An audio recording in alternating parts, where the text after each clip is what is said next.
The Noise Abatement Act was passed in 1997. There has been no changes since. Parties must close off by 2 a.m. on the weekend. Promoters say entertainment is part of our DNA and the early close-off time is stymieing its growth. What should be done in the public interest? 3 more days left in the 2019 World Championships in Doha. We'll look at some of the major stories so far and try to look ahead. And later in the program, Karen Brown updates us on the roadwork taking place in the corporate area. I am Andre Jebinson and Public Interest starts right now.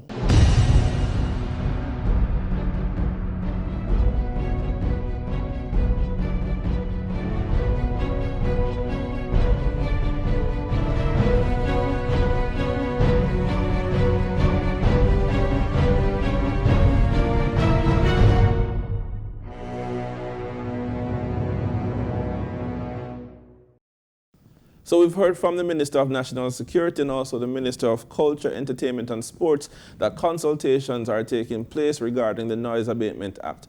We're being joined on the phone by Acting Senior Director for Entertainment within the Ministry, Gillian McDaniel. Ms. McDaniel, can you give us any update about those consultations? What we're looking at are objective measurement of sound. So we're, so we cut out all of the ad hoc rates that happens in relation to the entertainment. What are these objective measurements of sound? The inclusion of decibel meters, for example, the inclusion of decibel limits at particular venues. All of those things is what we're looking at the policy level. How do we use data? How do we use technology to better structure and streamline the entertainment industry? And we have heard Jackson, we have heard Ricky Trooper, and we have heard Foster Hype. We have seen all of those things, and we have heard them, and some of those persons we have spoken to as well, and as they have been part of the meetings that we have been having. But as I said, from a policy level, it requires a balancing of, sometimes, it's not always the case, but sometimes competing interests. And so we're looking at these objective measurements of sound, we're looking at the regulations in relation to the Noise Abatement Act, and we're looking at extensions and decibel levels at particular venues and particular events. All across that spectrum of the 20,000 events that are granted permits each year. Sounds like a delicate balancing act because, I mean, there are residents who don't want these entertainment events in their communities or close to their communities. They want to be able to go to their beds on weekends, weeknights. So how difficult a task is it? Well, I mean, what do you think? I mean, as I said, it's also competing interest and it requires balance. Because all those, everyone is a citizen of Jamaica, and so we need to balance that.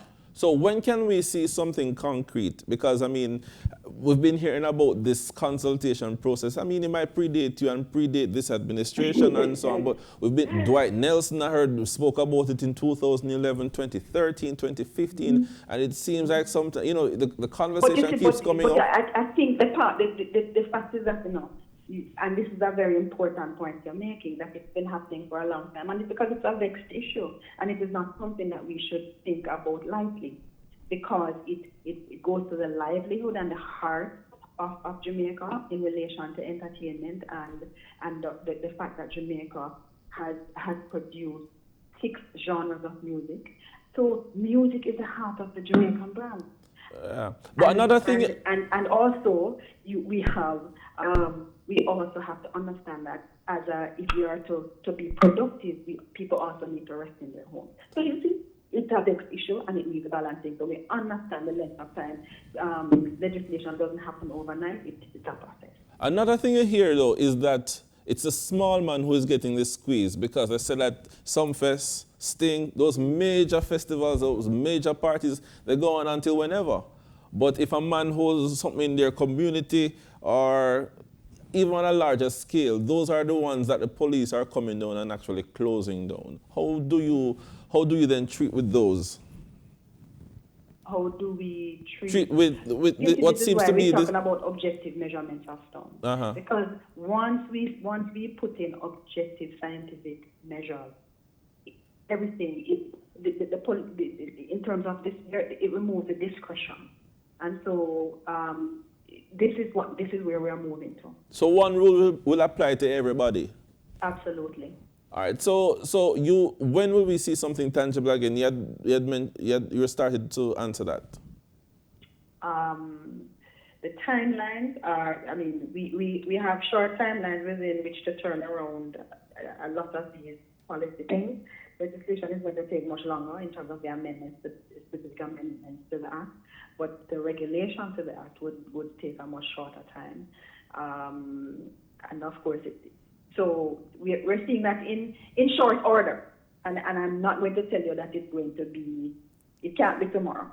But in short order, we will see some of these administrative processes being implemented. But how do we hold you accountable if we don't know when? Because, I mean, in short order could mean anything. It could mean something different for the government than it means for entertainers, those promoters and so on. So give us some indication as to when people can see. Let me put it this way, Andre. As I said to you, the temporary employment from events is over 70,000 persons over that 20. Sorry, repeat that for me, please. That's temporary employment, right? Okay. And in terms of the economic impact on the economy, it goes without saying that all of these issues are very important issues that we have to settle very quickly. We're aware of this, and so we understand the economic value, we understand the cultural and the entertainment value, because people come to Jamaica for entertainment, they come to Jamaica for the music, and they come to Jamaica for the heart. And so this is something that is extremely important. It's on the top of the agenda. And that is as much as I can say. When you engage with the Minister of Culture, Gender, Entertainment and Sport, and when you engage with the Minister of National Security, they would be better able to give specific timelines in relation to that. All right, Ms. McDaniel, thank you very much for your time. Thank you, Andre. Bye-bye. All right, so now we're going to be speaking with Ricky Trooper. He's a disc jockey. He's also a sound system operator and a member of the Jamaica Sound System Federation. And also with us today is Damon Crawford. He's a senator and former state minister in the Ministry of Tourism and Entertainment with special responsibility for entertainment. Mr. Crawford, lots of people are complaining that, this Noise Abatement Act is impacting the way they conduct their business, primarily their parties and so on. You would have been in the position of government for some time, but I mean, we've been hearing from 2011, from 2015, 13, way back then, that something will be done to make changes to the Noise Abatement Act. But we haven't seen anything so far. Police still locking off parties as 2 o'clock comes, and people are saying, boy, we need to go until a later time. How comes nothing has happened in this very long time? First of all, police lock off some parties at 2 o'clock, not all parties. The Noise Abatement Act is the #1 example of the institutional prejudice that exists in Jamaica, because large events are never locked off. If you look at Sumfest, even in the state of emergency, that was allowed till 8 a.m. Jazz and Blues has never been locked off. Sting has never been locked off. Dream Weekend has never been locked off. So the Noise Abatement Act really is a small promoter act, not a general entertainment industry act. And it is exaggerated by the fact that we have 5 parishes that are not being allowed to have events under a state of emergency, and another 2 parishes that are under ZOSO. So what has happened is that the Noise Abatement Act in its existence was pressuring, and it has now been exaggerated because you have now a much smaller market. 50% of the country is not allowed to have events, unless, of course, it's a Sumfest. So what is going on now is that those practitioners and promoters and musicians are now concentrating in half of the country, competing for only half of the country, and not being allowed to make sufficient resources. We tried to change that in our time. We were constrained mainly by resources, in this case not financial, but human resource. The law was in the Ministry of Security, and the drafters were focused on IMF activities and other activities at that time. People will not know that we only have 2 to 3 drafters for laws in Jamaica. And so therefore, entertainment not being perceived as anything of importance was always last in the line for not only financial resource, but for human resource. So we tried as best as we can to identify zones, to test zone areas, and to put a full policy in for a extension committee to be set up so that there is more objectivity in the process. But in terms of the act itself, though, I mean, I think what you probably would need to change, the changes to the act itself would be pretty simple, moving from 2 o'clock to, say, 4 o'clock and so on, and then you could have regulations after it. So actually, not that simple, because there are actually spaces that would want for the maintenance of the Noise Abatement Act. That you could put in the regulations as opposed to the act itself. No, but if you change the law without from 2 to 4 in totality, then it disallows for a complaint before 4, and that will also be resisted by some members of the society. So what we propose was that there's a change in the law to allow for extensions, and those extensions will be based on the communities and the community's acceptance and appreciation of the industry, and not a wholesale movement, because the resistance for a wholesale movement have been seen in all the letters to the editor whenever this conversation is in. And the 6th of this month I have a meeting with the New Kingston Citizens Association, who wants to inform me, even though in opposition, of their resistance. So there are some communities, there are some circumstances that the 2 o'clock is reasonable. There are some days that it might be reasonable, but there are other communities that would like for that extension, and so we wanted to change to allow for extension, which the law didn't currently allow for. All right, Ricky Trooper, what is it that you're advocating for? Is it that you want a wholesale relaxing of this 2 o'clock, or you want it in specific areas, entertainment zones? Well, other specific areas, because this law has been around from 1997, and we still were playing, still at work and stuff like that, but all of a sudden now, it's like, for the past few months, there's zero tolerance in a certain areas when it comes to the Noise Abatement Act, you know? So, as far as me and look on this thing, it really hurt people like me who in the industry who operate a sound system, you know? And we have a lot of sound systems that want really not get no work right now through this, because the promoters them are get less and less because them can't deal with this headache here, because them you know, do everything with them do for put on a show, and as a show starts, so the harassment from the police with it, although you're still in at the time specified for the party go on. But how does that affect your bottom line? Because I mean, if people come to the party and they know the party going to lock off 2 o'clock, so them come from about 10 o'clock, 11 o'clock, party till 2, that doesn't affect the amount of people who it come, depends, or does it? No, it depends, you know, because here want to go on now. Things and time change. I remember a time when, in the early days, like in the 80s, early 90s, if 10 o'clock come, you know, say, the venue full up of people, you know, so the dance flap. But as time change, you know, it's like more people start work later, and, you know, them come late, them come out later. Well, you know, see, and the whole demographic with traffic on road and all of them something they and job. You know, a lot of people, you know, them more people at work and them things. So when them leave and the traffic and all them things, for them reach home, get a little rest and show on, you know. No, but I mean, I don't buy that wholesale, because I mean, when I used to party, I know that I am deliberately going after 12 o'clock. Because I don't want, because anybody will go early, I'm the boring people, but you come after 12 o'clock, you make an entrance in the dance. Yeah. So isn't it a case where people just need to realize, say, boy, the lock-off time is 2 o'clock, and so you need to go to the party earlier? Well, Andre, if I jump in here, because I think you suffer from marketing myopia, where you perceive that the producer of the product can instigate to the consumer of the product what they should do. Now, the persons that are most being affected are the promoters. The people who go to the event, they're disappointed, but they're not financially affected. So what is happening is that you're saying, why KFC don't sell boiled chicken? It's more healthy. They don't sell it because people don't want to consume it. So don't discount what he has said, that, for example, more persons are working. So even though, oh, me, there are people at my factory now who are lifting boxes, etc., until 7 tonight. They will not get to a party by 10. All right, let's take a break, and then when we come back on public interest, we'll pick up the discussion.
Welcome back to Public Interest. I am Andre Jebinson. We're taking a look at the Noise Abatement Act. Before we went on break, we were having a discussion with Damon Crawford and Ricky Trooper, and you were making the point that sometimes people go to parties simply because they have other responsibilities that would preclude them from going early, and so the 2 o'clock time is kind of unreasonable. That's the point you were making. No, I'm making the point that there are influences to choice.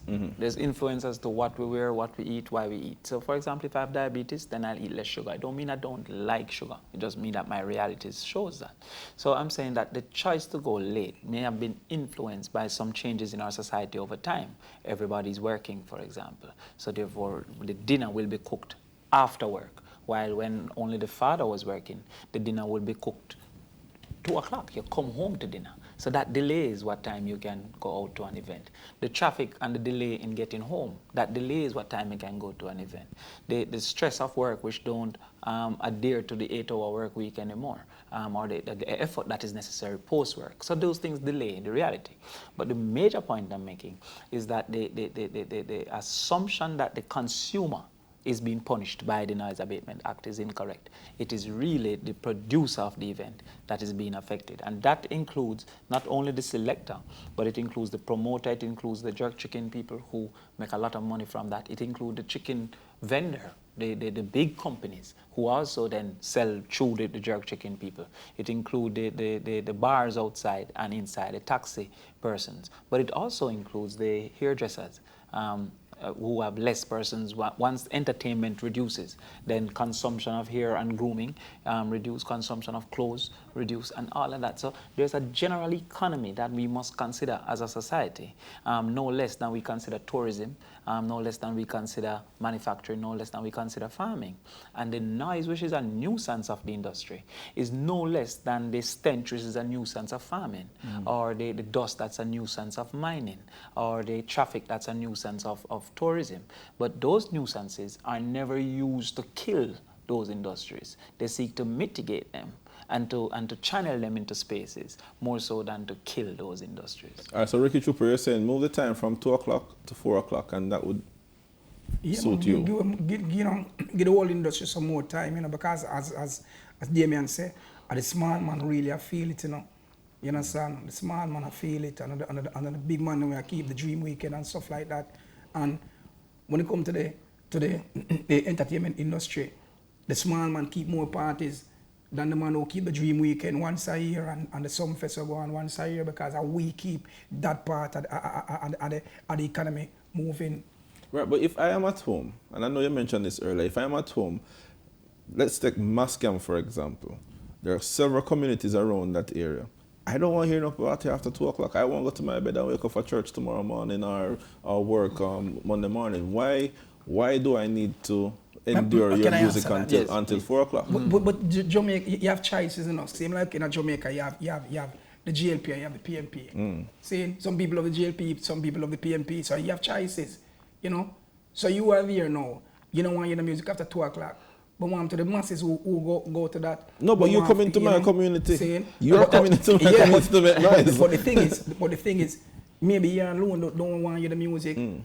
But you're just one person in your community. One about the next 90 who knows. Why you think people call police all the time? No, but you have people who call the police and sometimes the music just not disturb them. They just don't like music, none at all. The solution isn't very far, because nuisance is based on two things. It's based on decibels, the sound, the loudness of it, but it's also based on the type of music, because that can become a nuisance. And so a community might be resistant of the type. In fact, there are individuals who enjoy the sound until the early juggling finish. And then him start call police because the other music he doesn't like. So what we need first of all is we need event rating. So a community may say we will accept a G-rated event or a PG-16, but we won't accept the Bollywood event. But hold on there. You think the problem is the type of music that is being played? That is one nuisance. Or the fact is that my house, my windows are jerking at 3 o'clock in the morning? So therefore I'm speaking to the two nuisances, right? So the first nuisance that I'm speaking to, which can be corrected by rating, is that there are types of music that people don't want their children to be exposed to, etc. So, for example, I can block channels on my cable. I can choose exposure. But when an event is being held, I can't choose what my child hears. And so, by extension, I will resist if it's something anti what I think my child should be consuming. So that now can be affected by the community saying, we want this type of rating. The second is by two ways. One, a decibel meter. So, therefore, an objective measure of sound. So what is a reasonable sound for night noise, right? And the decibel meter can be measured that, which will then give you another alternative than stopping the event by turning down the sound to achieve the decibel that is necessary, right? And the second is to have the zone. So a community can say, I will have over by the play field as a zone, and it might be on a Friday only, or on a Saturday, or on holidays. So this community can say, we will facilitate this nuisance in this period. Another community may say, we'll take it 3 days a week because we sell soup and we benefit from the event. There's a whole it's party that keep downtown there, Raytown. Raytown, as a community benefits. Raytown send them children to school out of it. Raytown park car and make money out of it. Raytown sell soup. Raytown find friends out of it. So therefore, that community may say, we will take it on a Wednesday, but not on a Thursday, Friday, right? So what we're saying is that communities should be able to identify spaces, days, and activities that they will accept. Now, the majority of the community accepts that. Therefore, your example, I don't want to be disturbed. But you can't have 365 days a year. I don't want to be disturbed 365 days, but I also can't resist entertainment 365 days. So therefore, my community will say, we will take Saturdays. I will then either have to make plans or whatever for Saturdays. And that allows for a kind of a balance within the society for those who need it to earn, right, as a business. In the same way, as we say, for example, farming of live animals are not allowed in Kingston because that nuisance and proximity affects people. Well, so, but what you're suggesting to me is then, I buy my house in a community which there was no activity like that taking place in, and then at the end of the day now, because I want to appease you, I must choose one night when I will be disturbed. No, because the definition of a community means that there's a group. And once there's a group, there's going to be a net outcome. So this is a community that have it every weekend. That is a preferred community to me than a community that have it every day. So therefore, I will choose not to live in the everyday community and live in the once a week or once a month or holidays only communities. So therefore, the choice of purchase don't negate that you have to contribute to your community some negatives and also get back some positives. So there can be no, in government, there can be no rule or should be no rule that totally kills one and totally benefits the other. But it goes back to your same argument earlier when you said the small events are the ones that are being affected adversely. But then you look at it at another standpoint. You don't see any parties up Cherry Gardens, you don't see any parties in those Norbrooks and so on. It's normally in the lower scale communities. So doesn't that also create that disparity that you mentioned in this segment? 22,000 events in 2013 was approved by the police, over 22,000 events. Hope Garden has been one of the #1 calls to the police. New Kingston have been one of the #1 calls to the police. So therefore, what we have seen is that actually calls for nuisance are more in the middle class communities. However, because the act doesn't demand a call, then also other communities get locked off without a call. So for example, the law doesn't say if a nuisance is reported. The law says shall end at 2. So the police, even without a call, can end an event in Arnett Garden, even if the entire Arnett Garden is embracing of the event. So if Arnett Garden is celebrating Bob Marley Day, and they say we will allow for extension in Bob Marley Day as a community, the law don't allow that community to extend. It is up to the police to allow for you to break the law, because the law says shall end at 2 or shall end at 12. Based on the day. The National Security Minister said he can't tell the police to exercise that discretion because the law is the law. Do you believe that sometimes the police are too willing to close off your parties? Well, honestly, I'm not telling lies still. You have some police where work with the event they go on, But I'm not sure you have to know. Music can stop 5. No, clarify what you mean work with them, as in they will allow you to go on. Yeah, man, okay, I'm telling you, them know say music help to keep down crime, lot of police know that, you know. So when them come and them say nothing now go on, them say, right, make it go on. Them not trouble it. But yeah, just have some police now, them just don't like the music. Them just against it. Them just fight it. Why are they fighting against it? And why do you think they're fighting against it, or they're just not upholding the law of the land? No, I'm telling you something. Man, how you make that distinction? No, if me in a music for over 40 years, you understand? And I was there before the Noise Abatement Act came about, and I play music before that. And then me see that law come in. The law was there for the longest while, and it was just there sitting. And then all of a sudden now, you just find, say, yo, them just, you know, them a pressure it and I say, yo, lock off and so forth. But the thing is, it's only happening in certain areas where certain superintendents and certain inspectors are. So the police are actually constrained by what is the law, right? And by extension, they can be excused for their actions. But the minister cannot be excused for not considering that change. And that law actually lies in that ministry. Yes. All right, so we're running out of time, but we have an entertainment zone by Palisados. We know that 3 additional ones came in place last week. Waves in Portmore, and there was one in Portmore. I think 2 in Portmore, 4 Clarence, Helsha, and Waves Beach. Do you think that's the way to go? No, it's a misunderstanding of the industry. And sometimes when the persons making laws don't seek to understand the industry and don't seek representation from the industry, they make it a kind of a rich people law. Now, most events are not venue events. They're street dances. As I said, 22 events were given, 22,000 events were given license. So they're street dances depending, first of all, on free entry, right? And by selling alcoholic beverages, which is one of the reasons why time is so important to the event, because it is a consumption over time that you make your money from. You don't make an immediate cash by paying to come in. So therefore, if these events are street dances, simply naming 3 venues as a zone is a misunderstanding. Now also economics shows that if you only have 3 venues and all these events, then the price of those venues will increase by bidding on those venues that have a benefit of going longer. So you need these 24-hour zones, which are Palisados, etc. But you also need community zones, and you need commercial spaces to be transformed into zones. All right, so Ricky Trooper, the special zones for entertainment, Portmore, Palisados, you believe those can work? Yeah, man, it can work, man. It can work. You know? And it have to work because we have to find a way to deal with this. So, you know, as Damien said, you have certain venues where we know so them can go 24 hours, and we have certain places where we know say it never can happen. But we have to start somewhere. All right, Damon Crawford, Ricky Trooper, thank you very much. You're watching Public Interest. When we come back, we take a look at the World Championships.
Welcome back to Public Interest. I am Andre Jebinson. This is the segment in which we look at some of the things that are happening on social media, the topical issues on social media, and the World Championships are taking place in Doha as we speak.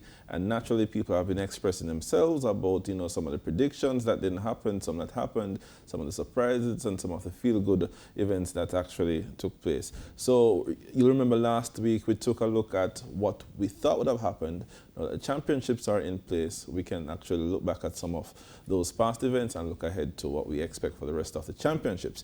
And last week, Not the Right was here with his prediction of 11 to 13. We're 3 days left, and we're at 4 medals. We should have been far ahead if we were expecting to actually get to that 13. What happened? Well, we had some mishaps. Elaine, as you would have seen, she wasn't herself. She wasn't pushing out of the blocks. So it seems as if the injury, the Achilles tendon injury that she was having, it came back. So that affected her. It affected her so much that she pulled out of the 200 meters, which should have been even more sure of a medal in that than she was in the 100 meters. In fact, I had booked her to win both the 100 meters and the 200 meters, and this would have been based on the form that she showed at the national trials, and that she was able to beat Shelley comfortably in both. Well, especially the 200 meters, that she was head and shoulders above her. So I expected her to do well in that. I didn't expect Johan Blake to get any medals. Sorry, before you move on, you based on what you saw with Dina Asher-Smith, you think she would have beaten Asher-Smith based on what you've seen? If she was in the form that she was in at the national trial, then definitely she would have had the edge over Dina Asher-Smith. And I'm not taking anything away from her. Dina Asher-Smith is the most improved athlete for this year. Yeah. She really has stepped up. All right, let's look at Tajay Gale. I know you wanted to move on to Johan Blake, but let's look at Tajay, for example. Had a jump of 9.69. His previous was 9. No, 8.69. Sorry, 8.69. His previous was 8.34. Yes. Right, and then he broke the national record on one of his jumps, and then for this was what, the fifth one that he actually jumped 9.69. Right, the penultimate. He didn't take the final jump. Right. So, are you surprised by it? I mean, I know you had him for a medal last week. But are you surprised by the gold medal? Not necessarily, and the certainty that I had that he would have medaled, I would have gotten the gold medal, was after I watched the first round. When I saw that first jump of 8.46, I was talking to my friend Paul Reed. I said, but he looks like he could win this. He's going to win it. I said, he looks as if he's going to jump. Nobody even came close for a couple rounds. Right. Yeah. But after the first jump, I said, it looks as if he'll jump 8.60. That is how much, that's how confident he was. It looked as if he was about to jump out of the pit. Yeah. And I think he came in with a right mindset that he wanted to send a message and send a message early. And once he made that jump, everyone else was under pressure. Right. One, to keep up with him and to better his job. So it's a new national record, and he's 10th on the all-time list. Right. And Stephen Francis says that he could be the best jumper ever. Give him time. I do believe so. He's 23 years old. Jumpers peak at about 28 years old, 28 to 30. He's quick, but he still has some technical things to work out, which we would have seen prior to the final. He does, in terms of his measure to get to the board, he got that right on the day, but it's not the most consistent thing that we have seen from him. If he gets more speed and works better in the air in terms of elevation and propelling himself forward, then definitely he could be the best jumper ever. And you're not talking about best Jamaican ever. You're talking about best jumper ever. Okay. Mike Powell is a record holder, and Mike Powell was pretty excited based on what he saw Tajay Gale doing. In fact, he jumped out of his seat when he saw the 8.69. So he thought perhaps that his record was going to be better. Yeah. All right, Shelley and Fraser Price, 10.71. We're probably looking at 10.60 something, but I mean, it's still a win. How do you feel about her performance coming back after 2 years after giving birth? Many people had pictured Elaine to beat her. I had said Shelley and Fraser Price, just to be on the record with that. Michael Johnson says she's the greatest of all time. And that's what I was about to say, that she is now looking, well, her record says that she's the best female sprinter ever, best 100-meter sprinter. 100 meters, okay. Best 100-meter sprinter ever. Well, prior to this, there would have been debates about whether or not Veronica Campbell-Brown came close, and Merlene Ottey, who competed in the drug-fueled era. And we're saying this assuming that Merlene Ottey competed clean, and we like to believe this because we are Jamaicans. But she has eclipsed them all. I think she has a certain mental strength that is not common. Both herself and Usain Bolt are rare human beings. You know, Jamaicans have a lot of confidence. Yeah. You know, no man, no more than we.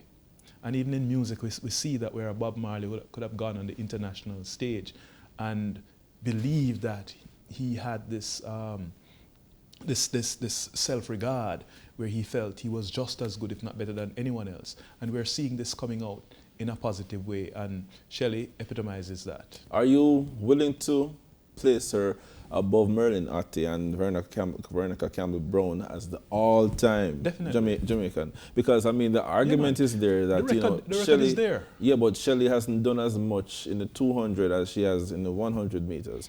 So would you still put her above Merlin Ottey, who was I would, because she has shown that she can do both. She's a double winner.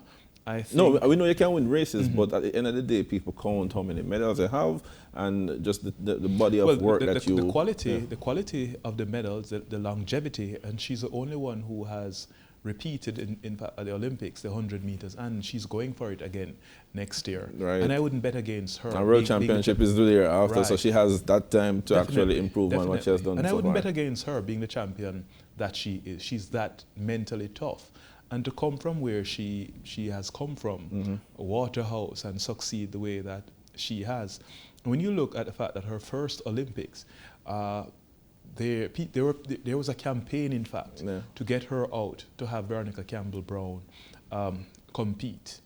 And for her to rise above that and to come out and win, which is a totally different thing from what we saw with Peter Gay Dowdy. If you remember 2000 Sydney Olympics, when there was this demonstration when they removed Peter Gay Dowdy to have Merlin Ottey compete. But for me, one of the low points would have been the fact that, one, we didn't have any athletes, either male or female, in the 200-meter finals. Elaine pulled out. Shelley didn't contest it. How do you feel about that? I'm disappointed, but I realized pretty early that Fraser Price was not going to do the 200 meters. And I suppose that has to do with preservation. Next year is a big year with the Olympics. Shelley is 31 years old, would have had a long season. This World Championship is 2 months after the normal World Championship time, so the track season is that much longer. What they would have done now would have been the start of almost the start of background work for the upcoming season. So all of that has to be adjusted. There is the wear and tear, and you don't want to put your athletes. Yeah, I don't know if I get that logic, because Elaine would still have contested both of them. So is it an age issue for Shelley or what? I guess the kind of work that Shelley would have put in to get back to where she is now. Also, the speed of recovery is slower for an older athlete. She's 4 years older than Elaine is. Elaine is supposed to be approaching her peak now. So she should physiologically be in a better position to recover. Yeah, but you never know what will happen in 2020. If you have a shot at it this year, why wouldn't you? But at the same time, you don't want to risk injuries, and that was a real possibility. Okay, all right. So, Frederick Dacres, silver in the discus. Speak about that performance. I was hoping that he would have won, though Daniel Stahl would have been pretty difficult to beat. He was always almost one step ahead of Frederick. There are different kinds of throwers. Frederick is more a speed and a power. Stahl is more of a technical kind of a guy. Frederick is younger, and having tasted success at the senior level, we're now hoping that come 2020, he will be that much better that he could go and get the better of him. But I'm not disappointed with that silver at all. One of your gold medals, Omar McLeod. Yes. Crashed and burned. I mean, I don't know what to make of it. I mean, I watched the race. He was behind. Then he, in my mind, started to panic and then started to push. And then when you start push, you get off track and so on. I think he's a very aggressive competitor. And I think his strength, as in aggression, I think that is what cost him a medal. I think he went out for everything and got nothing in the end. He didn't have the lightning start that he normally has. Holloway was ahead. Ortega was to his right. I think he was comfortably in second and he was pushing. But he hit, when I counted him hitting about 7 hurdles man, at least. He hit almost all of them. Yeah. And I think the final nail in his coffin was when he made contact, or Ortega made contact with him. I think that put him down. He was going to be disqualified anyway because he was trending towards Ortega's lane. He lost his form. But these things happen. He will come back better and stronger. He has shown that he is a tough character. Oh, so Natalia Gould, I was hoping she would win. Well, not win, sorry, get a medal. I was hoping that she went to Manchester High. I went to Manchester High.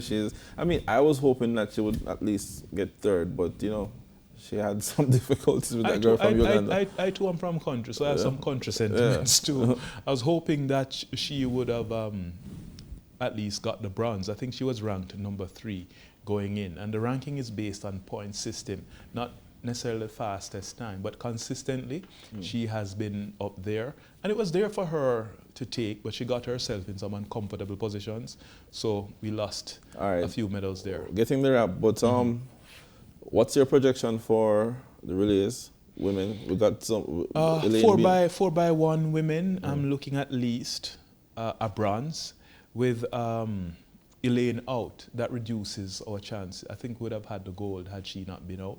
So I'm looking at best now, a bronze. Women's 4x4, I'm looking at possibly a silver or bronze. Men's 4x4, I'm looking at a bronze. 4x1, bring in Omar. No, we're not going to get any medals there. No, we're not sharp enough. Oh. All right, so we'll probably get medal in 3 of the 4 relays, but you're saying nothing for the 4x1 men. No. I disagree. But people not going to the championships though. I mean, when I look at the night when they ran the 100-meter men, normally that's one of your most well-attended nights, but people just not going. I think they have a different culture. I don't know that they are a track and field rich. Why do they bring it down there? I mean, money. Yeah. Money. Poor attendance. When you look at the Diamond League meets down there, they don't have a full house either. They just don't have that kind of a culture. But the presentation is nice. So if you look at it on TV, it's like a spectacular show, but just not many people in the stadium to actually see it. What they really should stick to is sponsoring big events in other locales. That's what they should do. All right, we have to wrap. So how many medals do you have for the rest of the championships? Do we get more than the 4? Well, yeah, you did say about... I'm thinking Sherika Jackson. I'm hoping she gets a bronze. That's what I'm putting her for. None for Akeem? Akeem, at best, a bronze. It's going to be tough. Yeah. I think Norman will win. Wait, Norman is not there. Yeah, man. Norman is out. Yeah, Norman is out. Yeah. Well, his chances improve. So I'll safely put him in for a bronze. So we're looking at about 2 bronze medals in the 400, and I'm hoping that Rochelle Clayton can scrape up a bronze. And of course, I'm looking to Ants, Daniel Williams, to get a gold in the women. So we have to. So 6 more medals. 6 more. So 12. No, we're going to get about 10. 10, sorry, yeah. All right, Nadi, thank you very much. You're most welcome. You're watching Public Interest on PBC Jamaica. When we come back, we're going to be taking a look at the roadwork that is taking place in the corporate area. Stay with us.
Welcome back to Public Interest. We're now going to take a look at the work that is taking place in the corporate area, and Karen Brown has that report.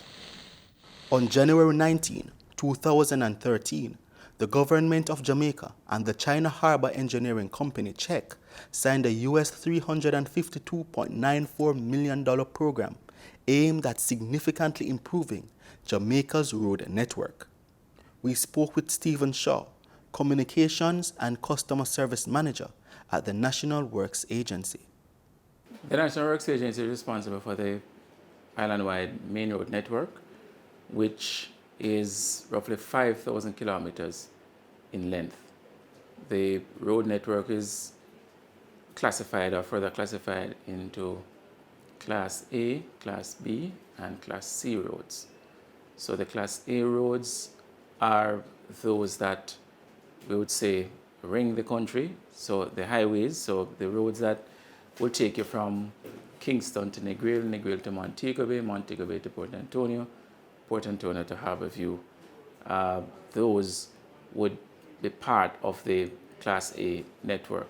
We also look at the numbers of vehicles that use these roads on a regular basis as a part of the way that we classify, or one of the ways that we classify these roads is based on the numbers of vehicles that use them on a regular basis. And of course, the chief Class A road would be the Mandela Highway, where we have the largest numbers of vehicles per day on the island. So the government intends to extend the Mandela Highway beyond where it now stops, which is just before you get to Caymanas Crossing, to go all the way to the Old Harbour Road roundabout. That's part of the longer term or medium to longer term vision, because we recognize that a lot of persons traveling into Kingston using the Mandela Highway, and so there is a plan to widen, to add another lane, and to build certain efficiencies into the movement of persons between Kingston and Spanish Town or St. Catherine proper. In the case of the projects in the corporate area, it's not just one thing that we are focusing on.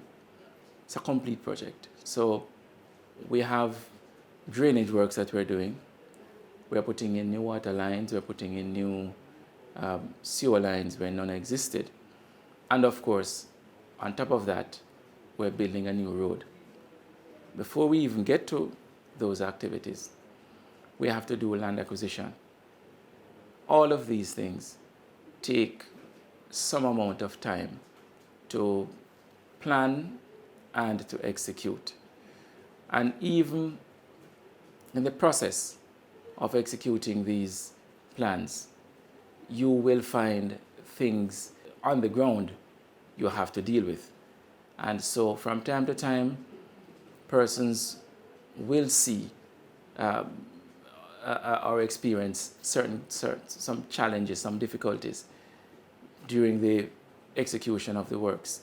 What we seek to do is to keep those under control and to ensure that whatever discomfort persons experience, these are kept at a minimum, and the persons for whom we work, meaning our road users, our customers, they get the maximum benefit of our efforts at the end of the process.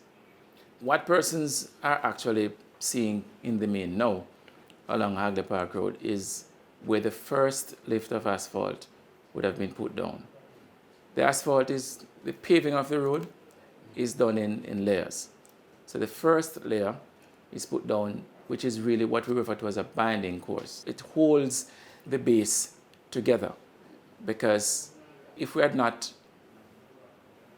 moved to put that down, then significant erosion would have taken place.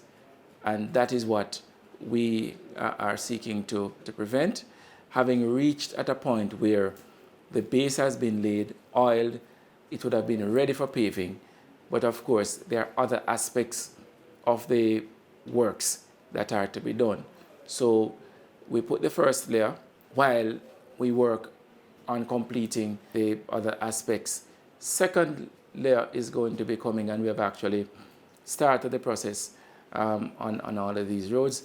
So in a matter of weeks, I think the concerns and the issues raised as it relates to the road as it is now, all of those concerns are going to be gone. Mr. Shaw further outlined that both the Constant Spring and Hagley Park roads are near completion, as both are slated to be completed by the end of October. The government of Jamaica has also undertaken a $2.8 billion project to rehabilitate the 14-kilometer stretch of roadway from Harbourview to St. Thomas. Mr. Shaw outlined the status of that project. There is the plan. All the preliminaries are being treated with. So before we get into the mode where heavy equipment will be running up and down the place, there's a design that has to be settled on. Having settled on the design, the alignment, we then have to move to acquiring those parcels of land that are going to be necessary for the realignment and the reconstruction in sections of this corridor. So there are a lot of preliminaries that are being done. We expect that those will be treated with quickly so that we can move to the next phase, which is to make an award insofar as the contract is concerned, which will then be the precursor to what persons would want to see, which is heavy equipment rolling through that particular space between Harbourview and the others. Where it is that persons will have to be relocated, then that is going to be provided for. Where it is that buildings will have to be removed from their current location, that will be done, because at the end of the day, it is all about development and growth, and you know, there are some choices that will have to be made, and in executing the works, those choices are going to be made for the greater good of the island of Jamaica. Thank you, Karen, for that report, and that concludes this edition of Public Interest. On behalf of the entire production team, I am Andre Jebinson, wishing you a good evening.